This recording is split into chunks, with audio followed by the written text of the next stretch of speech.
So. Hey, Hilary and Craig back again with another episode of Alive in a Time of Cholera. And tonight we're starting off with an observation. It's a very sad, very sad time in music. We lost a great singer-songwriter in David Crosby, and we have some thoughts that stem from that. Yeah, I mean, I'm a big Crosby, Stills and Nash fan, but what really always interested and perplexed me is that Melissa Etheridge chose as a sperm donor David Crosby. Yeah. Which kind of amazed me because, I mean, Exactly. he wouldn't even be my first choice of Crosby, Stills and Nash.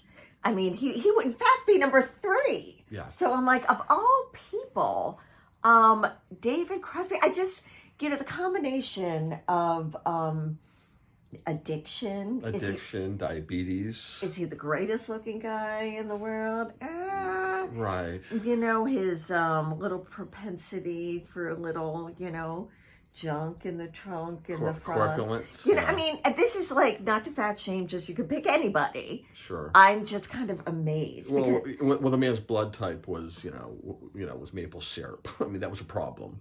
Mm-hmm.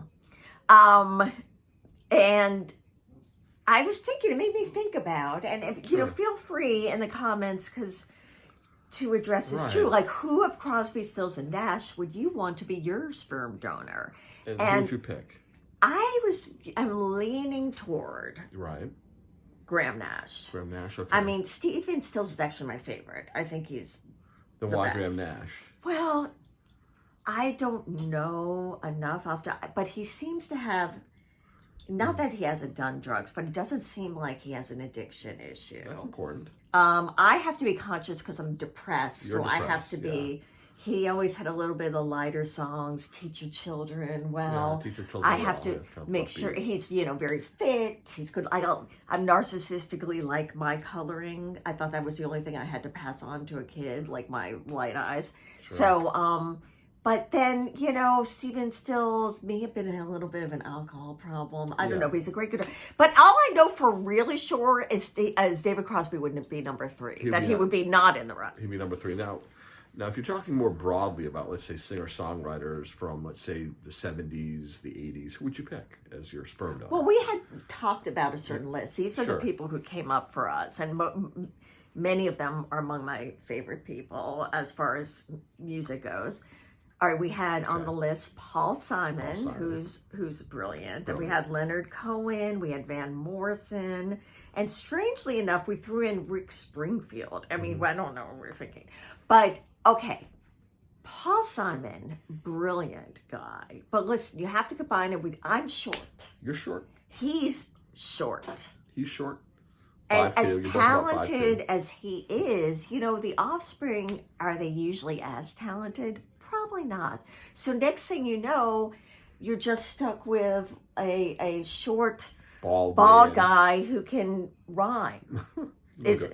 Yeah. So, okay. So I really can't do him. And then I was Van Morrison, amazing. But let's talk about depression. Depression's, let's talk about, I mean, believe me, it's even when he was thin, and he was a nice looking man, even when he was thin, he did look a Twinkie away from obesity. And I'm just saying, because you can pick anybody. So, I don't know. I mean, I think it was too much Guinness because I don't know how you can gain that much weight. That's why he was by eating so much Irish food. It depressed him. Maybe it depressed him. Yeah. As amazing as he, I mean, this is super talented. And what about Leonard Cohen? Leonard Cohen, handsome, I'm talented. like, oh, he's very appealing. Yeah. I think he's very handsome, very talented. But did we mention my depression? And extreme depression. He had extreme depression. He also kind of looks like you a little bit. Yeah, I think our genetics are too close. I can feel it. I mean, when I see our picture of him, like, we're close. I mean, it looks a little like my father. I mean, it's just like that. And so I would understand the kid very well. When you visited him or her in a mental ward. In a mental ward, because they would be in a mental ward. That's how depressed they would be. And they would also have Tay-Sachs. And with Tay-Sachs. With Tay-Sachs. Oh, it was nuts. So that leaves, and I mean, of all those people, I'm going with Rick Springfield. And I'm not just saying that to be like, oh, be different or whatever. No, I it's think honest. if you have to, it's not just about, are they the most brilliant? Are they, Yeah, he's not. It's like you want a package. You want the package. You want the holistic. You want the package And deal. he's tall. He has, the lighter eyes. He's good looking. He's, I mean, he does. I mean, I read that he was depressed, that he is depressed, but I think he got over it once he got over Jesse's girl, maybe 10 years ago. he was most depressed when he couldn't get Jesse's That girl. was very depressing. But so when he could do music, Acting. he could a He little was bit Noah of Drake. acting. Noah Drake, that was a big role. No, he was no. And then and if a kid winds up knowing who their father is, That's not like a burden. it's Not as big a not burden. right. It's not this incredibly heavy shadow to live under. You could think, will I be as good as Dad? Maybe, yeah. Possible. I think I could be as good as Dad. Right, so okay. that kind of Yeah. And we had Jackson Brown thrown in there, which was another great possibility for me. Who I Right, love right. his music, and he does have the darker eyes. He's very good looking, and my nurse and was super talented. And is he depressed? He more seems sad. Sad, yeah, very sad. He's running on empty. Right. He still is. I mean, he's a great choice. I'm just like, so it went between Jackson Brown and Rick Springfield, and this is a little tough. I mean, there's some of Jackson Brown's behavior. I don't know if battering Daryl Hall is really genetic, though. It might be, though. I mean, I think it might have a temper. I don't want to say it was destiny, but he might have that sort of berserker gene. I mean, the only drawback with him, where one was like, if I could choose, I guess I would choose lighter eyes for me, is that he doesn't seem that funny. No fun. And Rick Springfield is no frigging, Jackie Mason. However, he just seems to have like a normal sense of humor, which is all that's required. Yeah, it was frankly, it's like self-deprecating. I'm just saying, am I the biggest, of all these people, Rick Springfield would be beyond the lowest as far as fandom.